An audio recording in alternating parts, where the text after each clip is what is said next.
What are the current trends?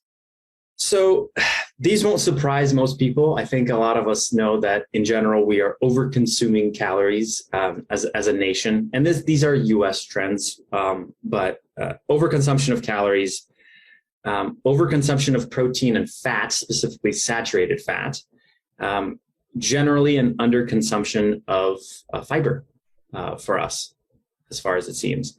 And so water, definitely people in general are not consuming water. We're not going to touch too much on water. I think most PTs do a great job about recommending water and telling people to drink water, but we'll talk about it a little bit. But those seem to be the general trends. And so in general, not surprisingly, fruits and vegetables are not being eaten quite as much. There was an interesting study in terms of the fiber. So we know that we've been under consuming fiber for a while, and patients were being told this, and various study subjects were being told this, and over a decade of being told this, the amount of fiber they consumed didn't change. So that's another kind of issue of, yes, we're telling people this, yes, the information and knowledge is out there, but it's not being incorporated appropriately. That is a lot of what I also try to do in the movement side and not the nutrition side as well, of how do we get people to change, and how do we help with habits. But those are the general trends, and what we're going to talk about is trying to address those trends specifically. Yeah. So what are some important guidelines to know for nutrition? Like protein, carbs, fats, all of that. And I think that's kind of the easiest for a lot of people, is protein, fats, and carbs. Protein being probably one of the most important ones for us and one of the most justifiable ones for us, given that we can say, hey, protein is the thing that's going to rebuild muscle tissue. And in general, if we're going to talk later about inflammation, probably the idea of what do we need in order to have our patients get better faster. So with protein, a lot of therapists tend to think, in my experience, this is purely in my experience, that people are not eating enough protein and people need to be eating more protein. There is a lot of, in the fitness industry, there is this constant talk about more protein, taking a lot of protein.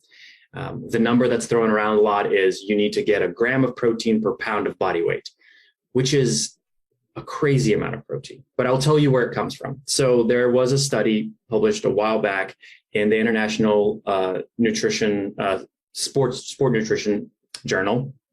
And they effectively said that in their research, for elite athletes, they required anywhere from 0.8 to 2 grams of protein per kilogram of body weight. Now, to help people with the whole metric and transitioning side to things, kilogram was about 2.2 pounds, which then transitioned to, it was about 0.36 grams to 0.9 grams per pound. So we round that up to 1 gram. But that all came out from the top of the elite athletes should be consuming 1 gram per pound of body weight. So if you're having normal individuals that aren't having that much muscular tissue breakdown and need of recovery consuming that much, you're overloading the system with a lot of protein. So really we should be looking at, and we'll talk about the exact sort of percentages that are best, but fine, even if they're working out and they're doing some sort of exercise, 1/3 of their body weight is still an adequate amount of protein. When it comes to surgery, though the easy rule of thumb is 1 gram for 2 pounds of body weight, usually after surgery. And then depending on if the surgeon ever even tells the patient that, but you can talk to the surgeon and after a while, they may be okay with you going down to 1 gram per 3 pounds, which is once again, that third. Really, a lot of it has to do with also the quality of protein, which we're going to talk about later, and what different things can cause inflammation, because you might be consuming a lot of protein, but if you're causing a lot of inflammation in the body, that's not even going to be necessarily helping you recover from the surgery, whatever it may be. So for general people, the bottom line is about 10%-ish is going to be protein. Recent guidelines, they're kind of starting to go up in how much you need out of that, but 10% is the bottom line, sort of across the board for adults, is 10% protein.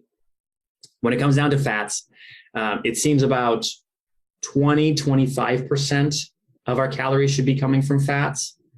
And then the rest, which is anywhere from 60 to maybe 75%, is carbohydrates. We will talk about the kinds of carbohydrates and why you should choose the various things as well. But that's sort of your general thing. It tends to be that a lot of meals are focused around increased protein and increased fats. So we're overeating the fats and the proteins. And then the carbs, may not be surprising, are coming from a lot of sugars. So that's not helping otherwise. But that's the general outline.